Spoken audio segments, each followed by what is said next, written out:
Joining me is the Opposition's Home Affairs spokesman, Senator James Paterson. Thanks for coming on the show, Senator. Look, should this man, Fayez Al-Hassani, be in Australia? The short answer to that is obviously no, Andrew, and I thought that editorial you just gave was very powerful, and it included some fresh new information about Fayez Al-Hassani, which makes it even more worrying that he was granted a visa. I want to be clear, I'm not in any way critical of ASIO or the dedicated, professional, patriotic people who work there. The problem is I think they've been given an impossible task by the Albanese government. It emerged through an order for production of documents that I secured in the Senate a few weeks ago that more than 2,000 Gaza tourist visas were referred to ASIO in March this year, and there's two problems with that. One, they were referred to ASIO after the visas were granted, not before they were granted. And secondly, that is an extraordinarily large volume of visas for ASIO to consider. And so it is not surprising that someone like this could get in, who I don't think would meet the criteria for a security assessment, but also clearly does not meet the criteria for a character assessment. Someone who has advocated terrorism, who has links to terrorists, who has published artwork which is anti-Semitic and which glorifies terrorism. All of those things should have fallen afoul of the low bar of character assessment, let alone the higher bar of a security assessment.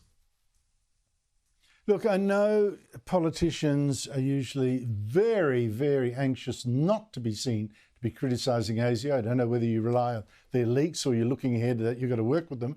But honestly, I saw Tony Burke there deploring, mocking, just a Google search.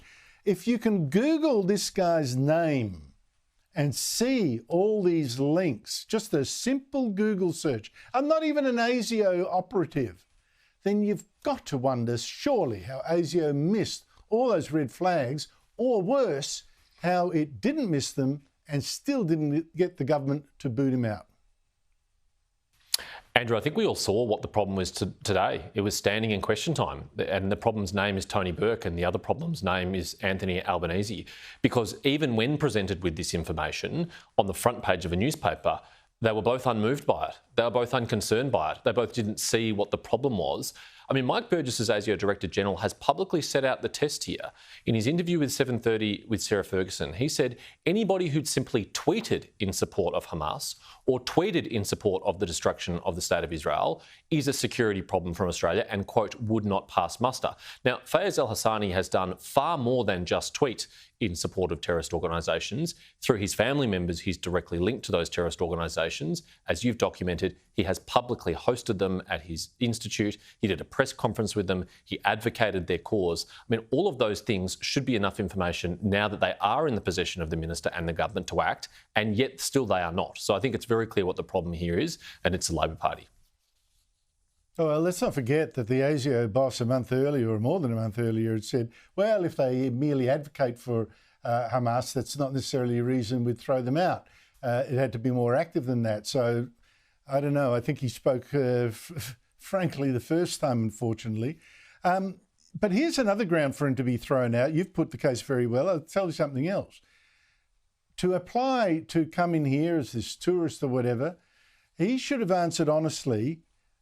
Question on the application form, page 10. I think it's number 39. The question is, have you ever been associated with an organisation engaged in violence or engaged in acts of violence, including war, insurgency, freedom fighting, terrorism, protest?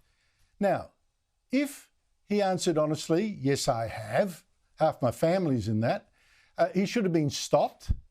If he lied and said, no, he should be thrown out, shouldn't he? That's right, Andrew. Neither you or I know how he answered that question.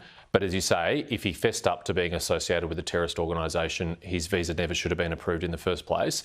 And if he lied about his associations with terrorist organisations, then that is comfortable grounds for cancelling his visa now. I cannot fathom why Tony Burke has not asked his department to provide a brief on this case. He's asked for it in other cases that are not as egregious as this one. I would have thought this is a really clear-cut case, and the nothing to see here act that we saw from Tony Burke in question time today was arrogant, it was dismissive, and frankly, he is being reckless with Australians' safety. We should not be importing any supporters of terrorism or any people directly linked to terrorist organisations into our country. 0 is the acceptable number of those people to come to our country. And yet Tony Burke and the Prime Minister are apparently completely blasé about this, like there's no consequences for our country of doing this. And lastly, James Paterson, the Prime Minister today said yet again, I support Israel's right to defend itself. He has never, ever mentioned one thing Israel's done that he actually does support. The principle, yes, the practice, no. But yet again, he refused to support anything it's doing, including going into Lebanon to take out Hezbollah terrorists. Do you support Israel doing that? Yes, I strongly support Israel doing what it needs to do to restore deterrence in the region, to put Iran back in its box and to dismantle the terrorist networks on its border, whether that's in Lebanon or Gaza. We have a Prime Minister who's been speaking out of both sides of his mouth. On the one hand, he says Israel can defend itself, but on the other hand, he says there should be an immediate ceasefire. Well, how on earth does Israel defend itself if there's a ceasefire?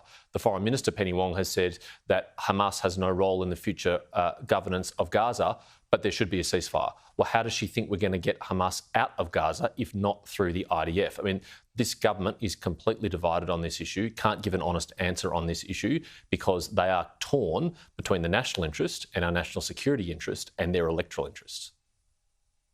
Yes, and it keeps saying, Hamas must at least, release the hostages. Hasn't done it in a year, so how's it going to make it do it? There's only one force on earth that will make Hamas do that. It's called the Israeli Defence Force. James Paterson, thank you so much for your time.